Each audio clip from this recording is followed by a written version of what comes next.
Bonjour et bienvenue. Aujourd'hui, c'est le 10 mai et nous continuons donc notre méditation sur la grâce, sagesse et parole.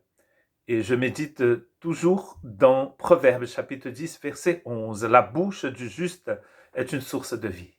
Et mon deuxième texte se trouve dans 1 Pierre chapitre 2, verset 1. Débarrassez-vous donc de toute méchanceté et toute ruse, de l'hypocrisie, l'envie et toute médisance. Débarrassez-vous. Donc aujourd'hui, pour pouvoir bien parler, pour pouvoir être rempli de la grâce de Dieu, d'ailleurs quand on est rempli de cette grâce, et de cette sagesse, nous allons devoir nous débarrasser de certaines choses.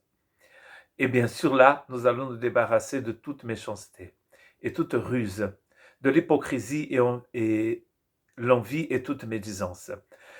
Médisance, voilà. C'est ça. La médisance ici est dans le domaine des paroles, n'est-ce pas? Tout ce qui est mauvais et qui sort de notre bouche. Nous avons besoin de nous débarrasser de cela. Et vous voyez que les autres choses, celles qui viennent avant, sont liées à cette médisance. Par exemple, la méchanceté.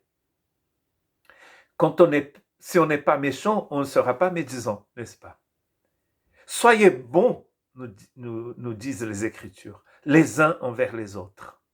La bonté du Seigneur qui est dans notre cœur par le Saint-Esprit, comme nous avons vu l'autre jour, le Saint-Esprit vient en nous, il nous purifie, les paroles du Christ nous purifient, et nous devenons de personnes bonnes selon Dieu.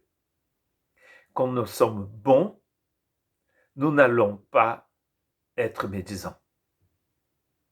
Donc la méchanceté n'est pas de mise pour un disciple du Christ.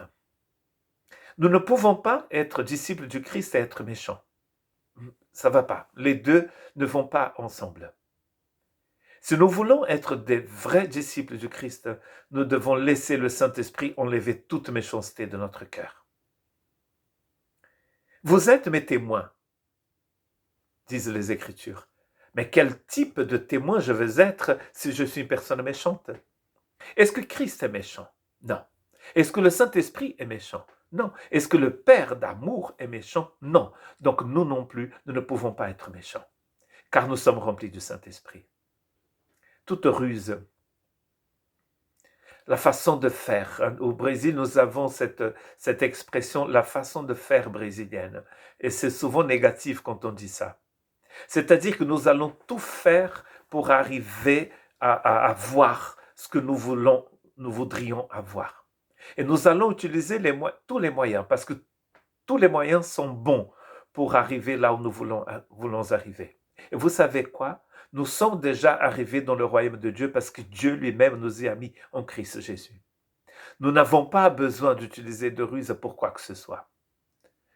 Tout ce dont on a besoin, nous avons reçu en Christ Jésus. Et bien sûr, ce qui va nous aider aussi à ne pas être médisants, c'est de ne pas être hypocrite. Avec Jésus, on n'a pas besoin de porter de masque parce que Jésus voit tout. Quand on vient vers Jésus, nous venons tels que nous sommes pour être transformés à l'image de Jésus-Christ. Et du coup, les convoitises, traduit ici par l'envie, ce désir de posséder que nous avons, ce désir d'avoir des choses à tout prix, coûte que coûte, nous n'avons plus tout cela. Nous sommes des personnes bonnes, lavées dans le sang de l'agneau. Et donc, du coup, nous ne serons pas des personnes médisantes. Et tout ce qui va sortir de notre bouche va être un annonciel de vie. Que Dieu vous bénisse.